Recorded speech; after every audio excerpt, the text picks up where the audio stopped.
kudya mazayi nyoka inzara. Zimwe nzira dzisi sarudzo, asi kushaya kunomanikidza.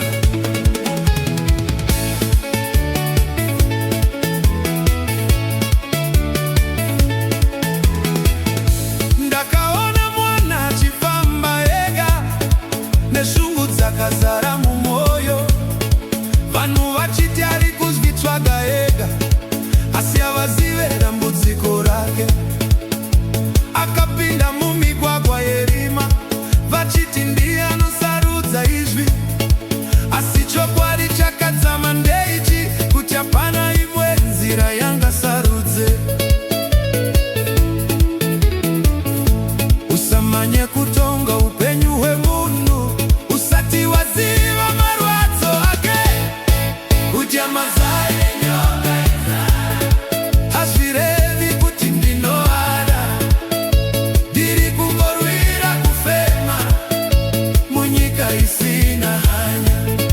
Kudya mazayi nyoka inzara, handisarudzi nyoka ine huku, asi upenyu hwandisundidzira kuti ndirarame zvanhasi.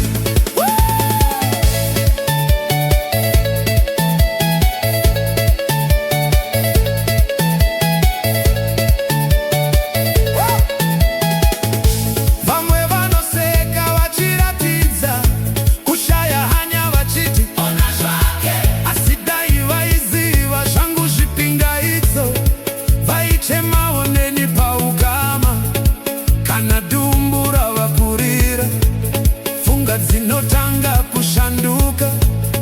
Zvaunoramba zuro wese, nhasi zvinoita sekugamuchirika. Kudya mazayi nyoka inzara, hazvirevi kuti ndinoada. Ndiri kungorwira kufema munyika isina hanya.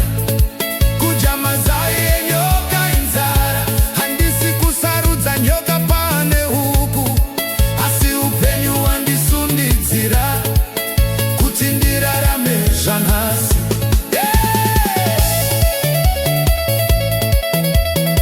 Shamwari, zara ina mutemo, kana upenyu hwakusundidzira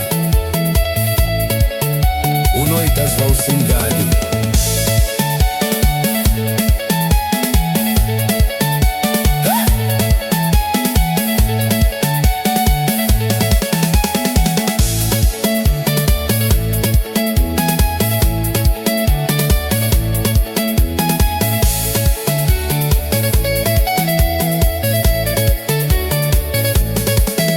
Ndaiva nemukana wakaita semi, handaizofamba nzira iyi, asi kana mikova yakavharwa yose, unopinda chero panovhurika.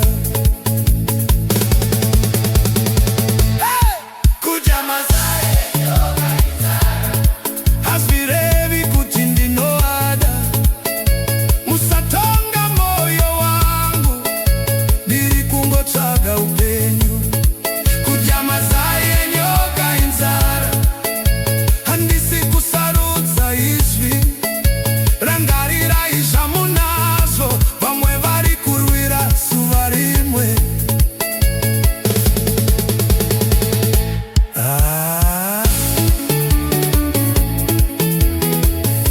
Nenzara shamwari, munhu anoita zvasingadi.